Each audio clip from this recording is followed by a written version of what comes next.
my lips of clay, that my words may not just be my words, and that we may all be blessed by your Holy Scripture. In Jesus' name. Amen. Well, I had a wonderful evening last night.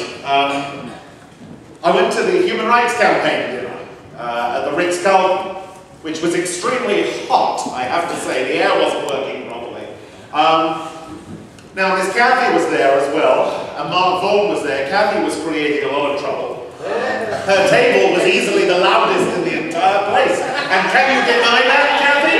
Can you deny it? There were a whole bunch of drunken folk. It was appalling. And they were throwing their undergarments at the stage when Wanda Sykes was up there, not Miss Kathy. But it was pretty hairy because Wanda Sykes was performing yesterday as well. She was supposed to give a cheer when I say Wanda Sykes!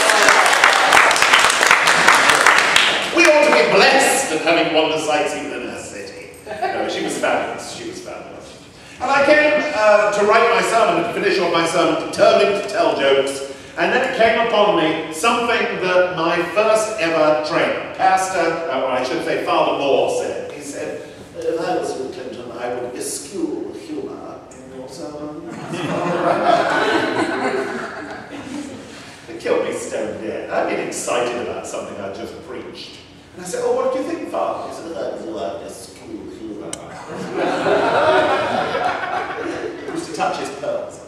He was a wonderful, wonderful, very sweet man, this Father Moore, and he told me the truth. I should eschew humour.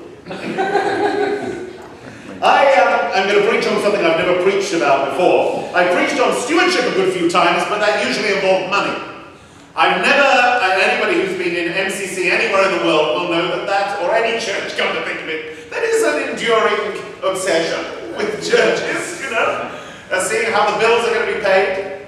But I'm going to preach about something else, and you don't have to be a genius to work out why it came into my mind. I'm going to preach about stewardship and finding our way within creation, finding our place within creation. Stewardship of creation, because if anybody hadn't noticed, we're not very good at that. We're not very good at that at all. There is, goodness knows how many 100 or 1,000 square miles of oil, just a few miles to the south of us. All it takes is for the wind to change and that foul smell of plastic, that nasty smell of crude oil floats over our city. So I'm going to talk about creation, because part of the problem, to be honest with you, I believe comes from a literal interpretation of Genesis. Because a literal interpretation of Genesis will lead one to believe that everything in creation is just there to litter our playpen. That we either pick it up and put it in our mouths, or we throw it away out of the playpen, or we use the playpen like a potty.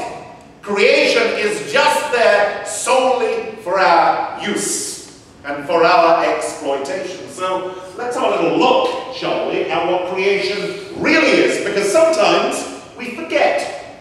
We tend to think that creation is, well, okay, it's what we see when we look outside, but at most it's a fairly cozy place, and it certainly revolves all around me.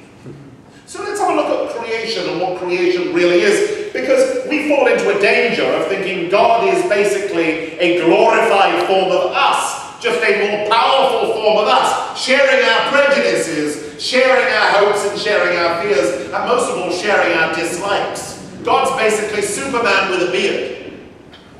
Now, let's look at just how foolish that conception is. In our galaxy alone, there are 100 billion stars.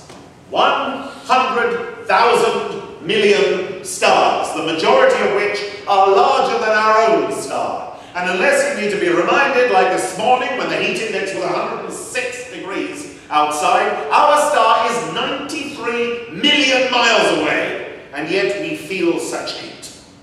Our star is many tens of thousands of times the mass of our Earth, and yet that is one of the smaller stars, and there are 100 billion of them in our galaxy alone. So, galaxy is everything, presumably. Well, no, it turns out, to our horror, that in the observable universe, just in the universe that we can pierce with our most powerful telescopes, This isn't what somebody has sat down and thought, well, I wonder whether this is the case. This is what we have estimated from what we can see of the universe. And I was somebody who was a teenager, was obsessed with astronomy. I saw in astronomy the glory of God before I knew what the glory of God was. Before I knew there was a name to it, I knew what it was. I could look up at that night sky. I remember my grandfather showed me a star cluster on our telescope, and I was utterly in awe. I saw in that star cluster the truth, the reality of creation. And in seeing the truth of creation, I was seeing the face of God, because God is truth, church. Yeah.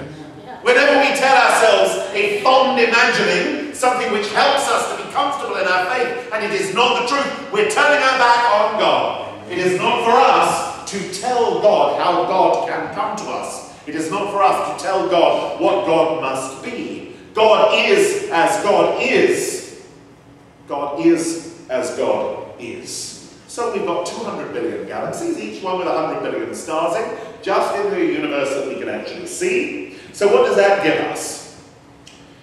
Well, it gives us 2 times 10 to the 22nd stars in the observable universe. That's 26 trillion stars. Now, how long would it take to count all those stars? Well, I'll tell you. Because I sat down with a calculator and I worked it out. 40 quadrillion weeks to count them all, or 769 trillion, 230 billion, 769 million years in total to count all those stars in the observable universe. The majority of which, we are told, are likely to have planets around them, and certainly the more we look, the more we see that planets are usual rather than extraordinary. Or in other words, the time it would take to count all those stars would be 55,000 times longer than the universe has so far existed. Approximately 14 billion years. Astronomers themselves estimate, and this is estimation because we don't know, that taking likelihood in hand, the likelihood of finding planets in the right place, the likelihood of that planet being in what they call the Goldilocks zone around the star, which means that it's not too warm and it's not too cold, so that water can exist in its liquid state. And taking into account the life cycles of stars as they are born and they blow themselves to smithereens, then astronomers estimate that there may be as many as, wait for it, 38,000 civilizations in our galaxy. Not 38,000 planets with tiny little microbes, but possibly 38,000 civilizations. This is an astronomer's guess. But even if it's a tiny fraction of that, and remember, when you're dealing with 26 trillion stars, something can be next to impossible, and it will still appear millions of times. Something can be so ridiculously unlikely, and yet it will still be there more times than you can count when you are dealing with numbers that are about the length of a football field when you actually write them out. Yes.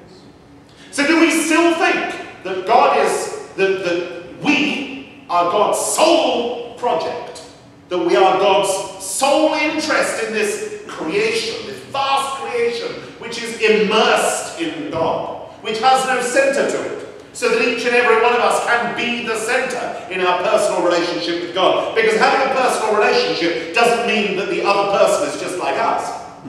Having a personal relationship doesn't even require another person. It requires another entity intelligence, something that responds, something that speaks to us, something that flows to us, something that whispers to us.